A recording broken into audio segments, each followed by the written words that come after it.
उज्जवल Bharat news, देश की प्रखर आवाज। अब नए अंदाज। नमस्कार, उज्जवल भारत न्यूज में आप सभी का स्वागत है।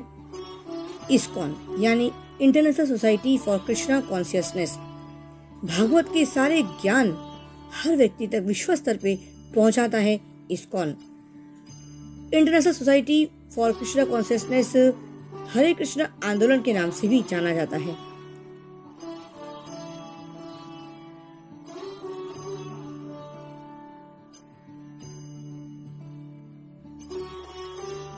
इसे 1966 में न्यूयॉर्क नगर में भक्ति वेदांत स्वामी प्रभुपाद ने प्रारंभ किया था। क्या आप जानते हैं भारत में पहला इस्कॉन मंदिर कब और कहां पर बनाया गया था? वृंदावन में श्री कृष्ण बलराम मंदिर भारत में पहला इस्कॉन मंदिर है और ये 1975 से पहले का है।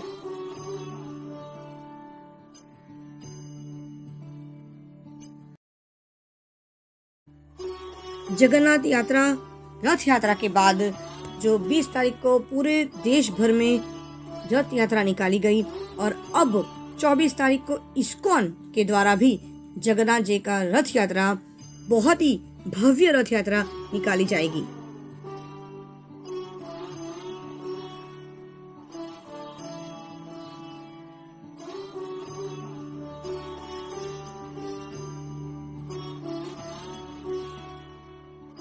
यहाँ के अनुयायी यानी इस्कॉन के जो अनुयायी होते हैं वे 4 चीजों को धर्म मानते हैं: दया, तपस्या, सत्य, शुद्धता, मतलब मन की शुद्धता। इस्कॉन ने पश्चिमी देशों में अनेक भव्य मंदिर और विद्यालय बनवाए हैं।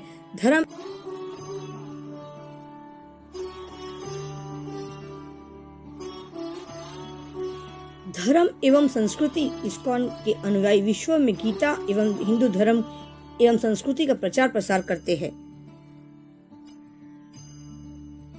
क्या आप जानते हैं भारत में कितने लगभग मंदिर हैं? भारत में लगभग 20 लाख मंदिर है और हर साल संख्या में काफी वृद्धि होती है।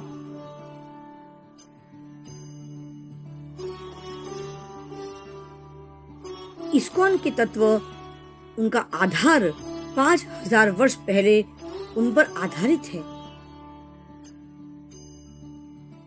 इस्कॉन का संबंध गौड़ीय वैष्णव संप्रदाय से है। यहाँ पर वैष्णव का अर्थ होता है भगवान विष्णु की पूजा और गौड़ का संबंध पश्चिम बंगाल के गौड़ प्रदेश से है और इसी जगह से वैष्णव संप्रदाय की शुरुआत हुई थी।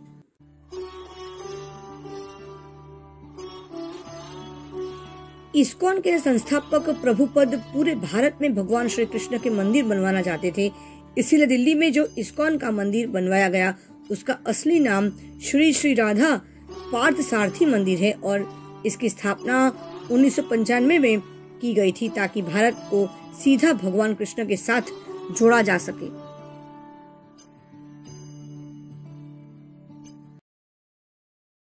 प्रभुपद जी ने ऐसा भी कहा था कि ये सभी मंदिरें आध्यात्मिक अस्पताल है। बीमारी को ठीक करने के लिए जिस तरह एक मरीज अस्पताल जाता है, ठीक उसी तरह एक भक्त ने भगवान के दर्शन के लिए मंदिर आना चाहिए और भगवान के कीर्तन सुनने चाहिए, जिससे उसके विचार अच्छे हो जाते हैं, वे भगवान की भक्ति में लीन हो जाते हैं। हर इस्कॉन मंदिर में, भगवान श्री कृष्ण मंदिर में साल भर कुछ न कुछ कार्यक्रम शुरू ही रहते हैं। कभी भक्तों के लिए सत्संग का आयोजन किया जाता है तो कभी किसी अच्छे मुहूर्त पर भक्तों के लिए कीर्तन का भी आयोजन किया जाता है। हर साल दिल्ली में करीब 8 लाख भक्त भगवान के दर्शन करने के लिए आते हैं और अपने मन की बात भगवान से साझा करते हैं।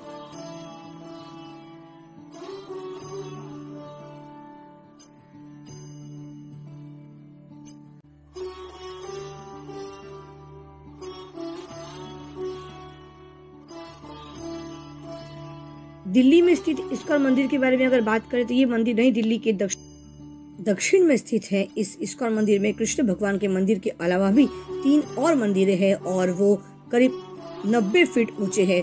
वो 3 मंदिर राधा कृष्ण, सीता राम और गौरा निताई के मंदिर। हरे कृष्ण हरे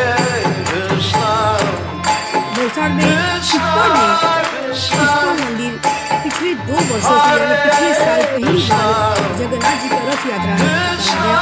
इस वर्ष तृतीय वर्ष इस बार होगा जो इस्कॉन के वलसाड के द्वारा फिर एक बार तृतीय वर्ष में प्रवेश करने जा रहा है और तृतीय वर्ष में बड़ी धूमधाम और भव्य आयोजन किया जाएगा। इस्कॉन द्वारा रथ यात्रा 24 जून को इस्कॉन द्वारा छिपरा से निकाली जाएगी। हमारे देश में परंपराएं इतनी संस्कार संस्कृति इतनी भिन्न भिन्न है कि हर दिन एक त्योहार उभर कर आता है। जब रथ यात्रा की बात करते हैं तो हर कोई व्यक्ति ये उम्मीद करता है कि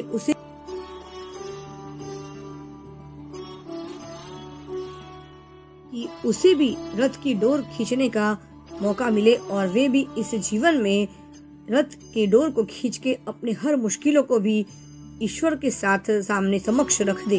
और चलिए आपको सीधे ले चलते हैं वलसाड के इस्कॉन मंदिर में और बात करते हैं कि इस वर्ष का जगन्नाथ यात्रा किस प्रकार का रहेगा। उज्ज्वल भारत न्यूज में आप सभी का स्वागत है। अभी हमने हाल ही में जगन्नाथ रथ यात्रा का यहाँ पे एक बहुत ही भारी मात्रा में आयोजन किया था और यहाँ पे भारी मात्रा में लोग यहाँ पर आज वलसाड में एकत्रित हुए थे और बस अभी इस्कॉन मंदिर में हम लोग यहाँ पर आए हैं। इस्कॉन इस बार 24 तारीख को क्या करने जा रहा है, आइए जानते हैं। विशेष संवाद हमारे साथ इस्कॉन के सदस्य बैठे, आइए उनका परिचय पहले जान लेते हैं। सर आपका बहुत बहुत स्वागत है। मेरा नाम है कमल लोचन दास, इस्कॉन वलसाड का जी मैंने इंजीनियरिंग किया था। अच्छा पूरा फुल टाइम इस्कॉन के कार्यक्रम में जी 24 को क्या होने वाला है इस्कॉन के द्वारा? 24 को जगन्नाथ रथ यात्रा वलसाड जी। ऐसे तो 20 तारीख को सारे विश्व भर में जगन्नाथ रथ यात्रा मनाई, लेकिन अभी ये जो 8-9 दिन का समय होता है जी, ये समय में हम हर रोज रथ यात्रा अलग अलग जगह करते हैं। अच्छा ये जो रथ यात्रा वलसाड में 24 तारीख को शनिवार को है और ये रथ यात्रा दो बजे शुरू होगा और ये रथ यात्रा वास्तविकता में इस्कॉन का जो पहला रथ यात्रा है जो सैन फ्रांसिस्को में भारत के बाहर हुआ, इस्कॉन के द्वारा जी, हमारे गुरु जी श्री प्रभुपाद ने शुरू किया था जी। उधर के अमेरिकन लोगों को आकर्षित करने के लिए जगन्नाथ जी को सेवन लगा है। जैसे जगन्नाथ जी को सेवन लग गया सब लोग अपने अपने जो काम का है त्याग किए, कृष्ण भक्त बन गए। पूरा विश्व में कृष्ण भक्ति को स्थापना करने के लिए श्री प्रभुपाद जी ने जगन्नाथ रथ यात्रा को एक माध्यम बनाया। बिल्कुल द्वारा जब हम देखते हैं कि आज हमारे समाज में जो नकारात्मक चीजें बहुत ज़्यादा बढ़ती जा रही है, लोगों के अंदर सब चीज़ें बहुत जल्दी जल्दी पाने की जो एक चेष्टा होती है वो हो गई है और डिप्रेशन का शिकार होने लगे हैं लोग। तो इस्कॉन और भागवत किस प्रकार से हमें वहाँ से निकालने में सहयोगी और उपयोगी होता है, उसमें सर आप अपने शब्दों में नजर डालिए। ये कलयुग है, कलो दोषनिधे राजन अस्ति एको महान होना कीर्तना देव कृष्ण मुक्त संत परम भजे जी। ये बहुत सुंदर श्लोक इसमें कहा गया है। कलो दोषन दे राजन, बड़ी दोषों का युग है। बिल्कुल अनेकों समस्या, एक समस्या का समाधान समस्या से बढ़कर समस्या होती है। एक महान गुण है वो है हरि कीर्तन, भगवान के नाम का संकीर्तन। जगन्नाथ रथ यात्रा में सबसे महत्वपूर्ण है हरिनाम संकीर्तन। हरिनाम संकीर्तन करते हुए भक्त जगन्नाथ जी को अपने हृदय में खींच रहे हैं। वैसे हम सोच रहे हैं कि भक्त खींचा जा रहा है, कहाँ से कहाँ जा रहा है, तो बाकी लेकिन अंदरूनी भाव ये है कि हे कृष्ण हे जगन्नाथ, आप मेरे हृदय में विराजमान हैं। और नाम संकीर्तन करते करते हमारे हृदय पवित्र रहेंगे, पवित्र हृदय में भगवान विराजेंगे और हमारा हृदय वृंदावन बन जाए। वृंदावन प्रेम की भूमि, इस दुनिया में प्रेम का अभाव है और प्रेम की भूमि वृंदावन। रथ यात्रा के द्वारा हम ये चाहते हैं कि सारा विश्व में सभी लोगों का हृदय जो है ब्रज वृंदावन। किस प्रकार का आयोजन इस बार 24 तारीख को इस्कॉन के द्वारा रथ यात्रा का किया जाए, किस प्रकार का महा आयोजन यहाँ पे इस बार करने जा रहे हैं आप लोग? सबसे पहला महाआयोजन है, लोग आएंगे कीर्तन करेंगे और साथ साथ में जगन्नाथ महाप्रसाद खाएंगे। हजारों की संख्या में हमारे लिए कम से कम 10,000 लोगों का महाप्रसाद भंडारा। ये महाप्रसाद का विशेषता है, जगन्नाथ प्रसाद को ही महाप्रसाद कहा जाता है। बिल्कुल। अभी के कोई और मंदिर होता है उधर भगवान को भोग लगता है जी, लेकिन वो जितना भी रसोई वगैरह बना तो सब कुछ भोग नहीं लगता। और दूसरा, जिस बर्तन में बना है वो चीज़ सीधा जाके भगवान के सामने नहीं जाता, उसको प्लेट पे जाके कटोरे में लगा भोग लगाता है। तो जगन्नाथपुरी में ऐसा नहीं है। जगन्नाथपुरी में जो भी रसोई में बनता है पूरा का वो हंडी भर भर के भगवान जगन्नाथ के सामने जाता है और उसी से परोसा जाता है। कैसे परोसेंगे? तो ये कड़छी से नहीं परोसेंगे, हाथ से परोसेंगे, यानी डायरेक्ट जिससे भगवान ने जो भोग ग्रहण किया है उसको डायरेक्ट कोई भी अन्य कोई वस्तु के द्वारा स्पर्श किए बिना हाथ से परोसा जाए, उसको महाप्रसाद कहा गया। और ऐसा विशेषता जगन्नाथपुरी का। जगन्नाथपुरी में गए, जगन्नाथ जी का दर्शन नहीं किया, खाली प्रसाद ग्रहण किया, वहाँ प्रसाद ग्रहण किया तो दर्शन करने को पुण्य प्राप्त होता है। ये अन्य जगहों में ऐसा नहीं है, आपने प्रसाद दिया अगर दर्शन नहीं किया तो पुण्य प्राप्त नहीं होता। तो ये जगन्नाथ महाप्रसाद का विशेषता है। और चैतन्य महाप्रभु जो हमारे गौरीय धारा के प्रणेता हुए साक्षात भगवान श्री कृष्ण ही है, जो राधा रानी का भाव है। चैतन्य महाप्रभु ने जगन्नाथ प्रसाद को कहा अधरामृत, कृष्ण अधरामृत, यानी कृष्ण से अधरों से उत्पन्न अमृत है। जिन गोपियों ने लालसा किया था, हे कृष्ण आपके अधर का सुधार व अनुमान करना चाहते हैं, वो जगन्नाथ जी के द्वारा हम सबको जगन्नाथ रथ यात्रा के लिए उपलब्ध है। ये विशेषता है। ये आयोजन में दो महत्वपूर्ण चीजें, एक है महाप्रसाद वितरण और दूसरा क्या है, हरिनाम संकीर्तन। इसमें कोई भेदभाव नहीं, हर व्यक्ति सालाबाद करके बड़े महान जगन्नाथ जी का रथ रूप गया था उनको, तो मुसलमान परिवार में एक नहीं अनेकों ने। तो ये जगत के नाम है, वो एक विशेष संप्रदाय के, एक विशेष जगह के, विशेष राष्ट्र के नाते उड़ीसा नाम के नहीं है, वो सारे विश्व के नाम है, जगत के नाम है। और ये जगन्नाथ जी का नाम स्वयं कृष्ण के महान भक्त राधा रानी ने दिया। ये इस दिन का विशेषता है। सभी लोगों को हरिनाम संकीर्तन में भाग लिया, सभी लोगों को महाप्रसाद का वितरण, ये सबसे महत्वपूर्ण आयोजन। चैतन्य महाप्रभु से मुझे याद आ रहा है कि मैं खुद हाली शहर जिले से, 24 परगना जिले से हूँ, पश्चिम बंगाल में 24 परगना जिला, और वहाँ पे हाली शहर में चैतन्य महाप्रभु का आश्रम वहाँ पर स्थित है। उनके बारे में कुछ बताइए ना, चैतन्य महाप्रभु के बारे में। बहुत ही इच्छा हो रही जानने की, हम दर्शन भी करना चाहते हैं। जी जी।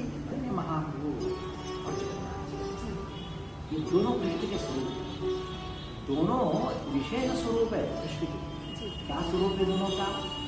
कृष्ण जब राधा रानी का भाव को स्वीकार करते, जब राधा रानी का भाव को स्वीकार करके कृष्ण के विरह में रोते हैं, वो चैतन्य।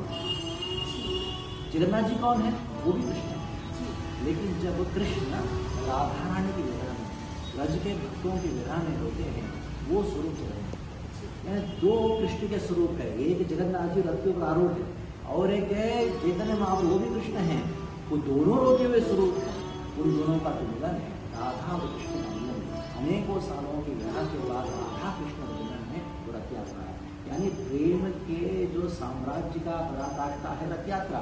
वास्तविकता में जगत के प्रेम होता क्या है, अगर जानना है तो रथ यात्रा में क्या पास ये चीजें और जगन्नाथ जी का कवरेज कर रहे हैं, तो विशेषता है। बहुत बहुत धन्यवाद। मैं दर्शकों से यही कहना चाहूँगी कि इस रथ यात्रा में जरूर शामिल हो। जगन्नाथ यात्रा भी हम लोग ने देखा है, वलसाड़ में बहुत ही धूमधाम से भव्य समारोह की तरह मनाया गया था। इस्कॉन भी एक अंतर्राष्ट्रीय स्तर पर नाम पा चुका। इस्कॉन कृष्ण को, राधा कृष्ण, हरे कृष्ण को पूरे विश्व स्तर पे स्प्रेड कर रहा है। हर जगह जो नकारात्मक चीजें जहाँ पे हो रही है, जहाँ पे लालच, द्वेष, कहीं ना कहीं नेगेटिविटी, जो नकारात्मक सोच है, उनसे अगर मुक्ति पाना हो तो हरे कृष्णा हमारे पास, कृष्णा के पास आइए। कृष्णा के पास हर मुश्किल के जवाब है, हर मुश्किल के सॉल्यूशंस है, हर प्रॉब्लम के सॉल्यूशंस है। हरे कृष्णा बोलिए, भागवत पढ़िए। भागवत से बढ़कर और कोई ज्ञान नहीं है। पूरा विश्व आज उसी भागवत के अंदर समा गया है। जितना धर्म, जितना ज्ञान सनातन में है, उतना और कोई ज्ञान कहीं पे भी आपको नहीं मिलेगा। सनातनी बनिए, भागवत पढ़िए, हरे कृष्णा का नाम लीजिए और अपने आप को समर्पित कर दीजिए। क्योंकि समर्पित करना एक बहुत बड़ा विश्वास की तरह होता है। अपने आप को ईश्वर के पास समर्पित कर दीजिए, तब आपको ईश्वर स्वयं आपके पास आ जाएंगे। उज्जवल भारत न्यूज, देश की प्रखर आवाज, सीमा भट्टाचार्य, वलसाड़ के छिप्पड़ के इस्कॉन मंदिर से धन्यवाद।